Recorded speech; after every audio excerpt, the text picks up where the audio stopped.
Hello everyone, welcome to my channel step up classes. सभी लोगों का स्वागत है मेरे चैनल स्टेप अप क्लासेस पे। फ्रेंड्स, आप देख रहे हैं एक वीडियो, ये है क्लास 10th के लिए। तो ये वीडियो क्लास 10th के स्टूडेंट्स के लिए है और जनरली मैं इसे कहता हूँ कि मैंने जो कंसेप्ट इसमें क्लियर किए हैं, जितनी भी क्लास 10th की वीडियो है, वो सभी बिल्कुल बेसिक कंसेप्ट हैं। तो ये केवल क्लास 10th के लिए नहीं, अगर आप किसी कॉम्पिटिशन लेवल की तैयारी कर रहे हैं इंडिया के अंदर, तो भी ये वीडियो आपको हेल्पफुल हो सकती है। ये वीडियो इंग्लिश मीडियम में यानी कि हिंदी में मैंने एक्सप्लेन किया है, इंग्लिश में इसमें कंटेंट है। और आज की जो वीडियो है, ये वाली जो वीडियो आप देख रहे हो, ये है चैप्टर नंबर 1 केमिकल रिएक्शंस की। और ये चैप्टर 1 का पार्ट 4 है।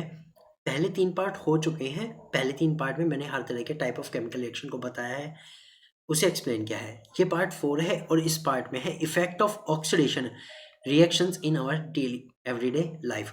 हम इसमें देखने वाले हैं कि ऑक्सीडेशन जो रिएक्शन होती है उसका हमारे जीवन पर क्या प्रभाव पड़ता है। हमारे जीवन में ऑक्सीडेशन रिएक्शन की कहाँ-कहाँ, क्या-क्या उसके प्रभाव हैं, कहाँ-कहाँ वो एक तरह से काम करती है। हमें पता भी नहीं लगता, लेकिन ऑक्सीडेशन रिएक्शन हमारे जीवन में किस-किस चीज़ में पार्टिसिपेट कर रही है, वो सब देखेंगे। तो इसमें जो आज का हम टॉपिक कवर करने वाले हैं, कंसेप्ट जो मैं आपके क्लियर कराऊँगा, वो है सबसे पहले है कोरोजन। कोरोजन का कंसेप्ट मैं आपको बताऊँगा, फिर है rusting of iron, disadvantage of corrosion and prevention from rusting of iron. ये 4 टॉपिक हम इस पार्ट 4 में कवर करने वाले हैं। स्टूडेंट, फिर से बता देता हूँ, ये वीडियो केवल क्लास 10th के नहीं, इसके साथ-साथ जितने भी कॉम्पिटिटिव एग्ज़ाम की तैयारी कर रहे हैं, किसी भी टाइप का कॉम्पिटिटिव एग्ज़ाम जिसमें आपके पास क्लास 10th का कोई सिलेबस इंक्लूड है तो, और केमिस्ट्री आ रही है, तो ये वीडियो आपके लिए हेल्पफुल है। ये वीडियो और साथ में जो चैप्टर 1 के पार्ट 3 है, 1, 2, 3, वो भी बहुत ज़्यादा इम्पोर्टेंट है। तो इनको पूरी देखिएगा, आराम से समझिएगा। एक्सप्लेनेशन बहुत अच्छी मैंने दी है इसमें, ताकि आप आराम से उसे समझ सकें।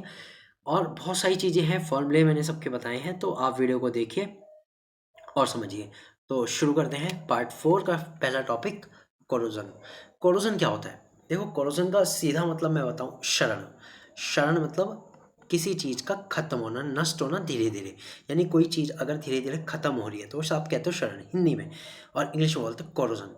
सो कोरोजन है क्या और क्यों होता है? Corrosion is the process in which metals are eaten up gradually by the action of air, moisture और chemical acids on their surface।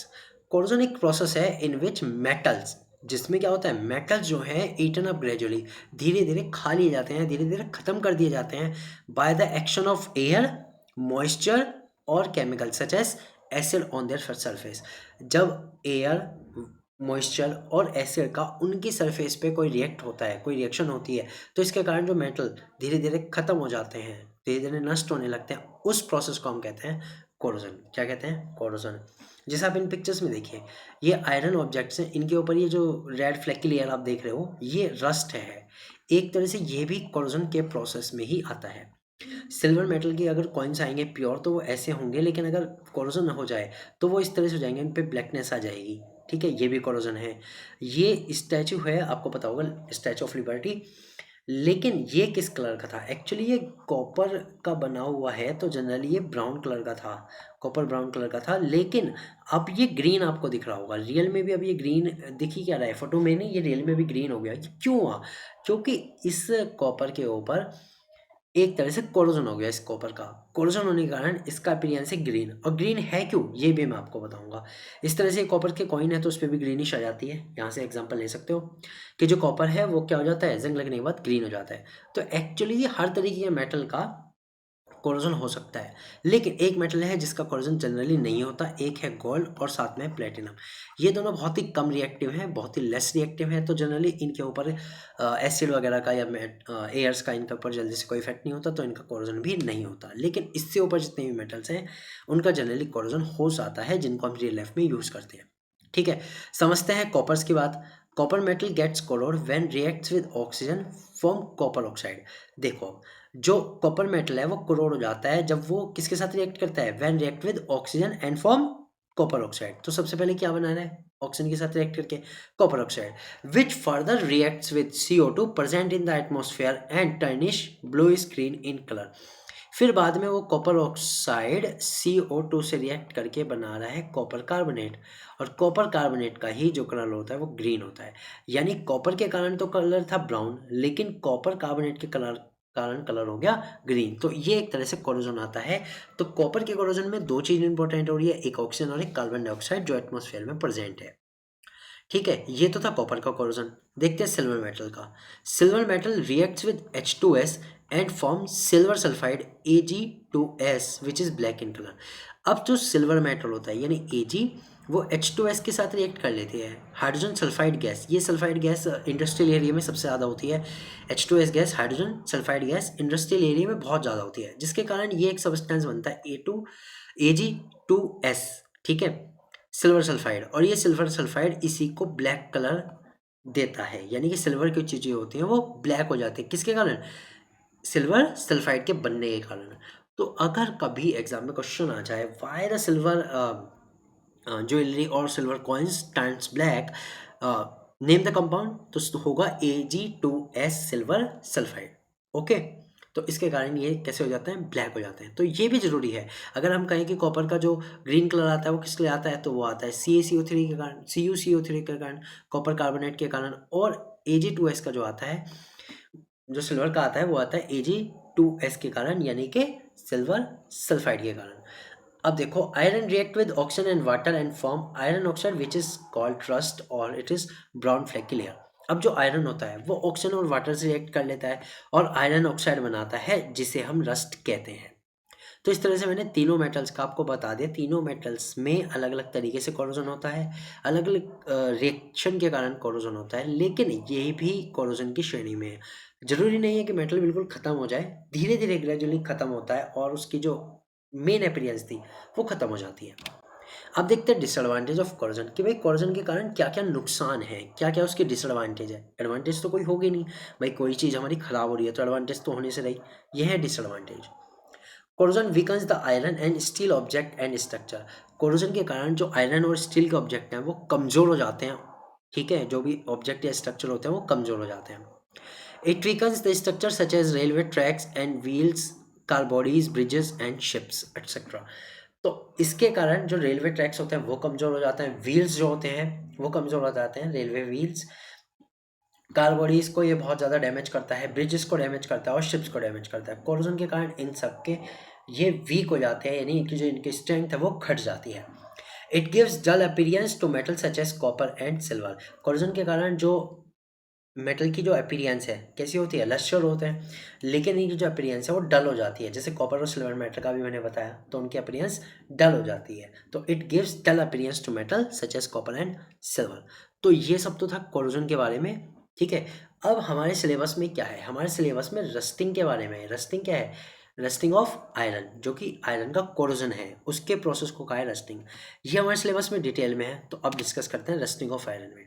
इसमें से क्वेश्चन बनके जनरली आता है कि रस्टिंग का फॉर्मूला क्या है, या रस्टिंग किस किस के कारण होता है। तो ये सब बताने वाला हूँ, आप देखिएगा ध्यान से। Rusting of iron, in case of corrosion of iron it is called rusting. जब आयरन का कोरोजन होता है तो उसको प्रोसेस को अलग नाम दिया गया है रस्टिंग का। During rusting of iron, iron metal is oxidise by the oxygen of air in the presence of water moisture to form hydrated iron third oxide which is called rust. ध्यान से समझिएगा, ये कह रहे हैं कि रस्टिंग ऑफ आयरन में होता क्या है कि iron metal is oxidise by the oxygen of air. जो आयरन मेटल है वो ऑक्सीडाइज होता है किससे? ऑक्सीजन जो एयर में मौजूद है, and in the presence of water, और जो एयर में वाटर परसेंट है उसके कारण। और क्या बनाता है? ये बनाता है hydrated iron third oxide. Hydrated iron third oxide बनाता है और इसी को रस्ट कहते हैं।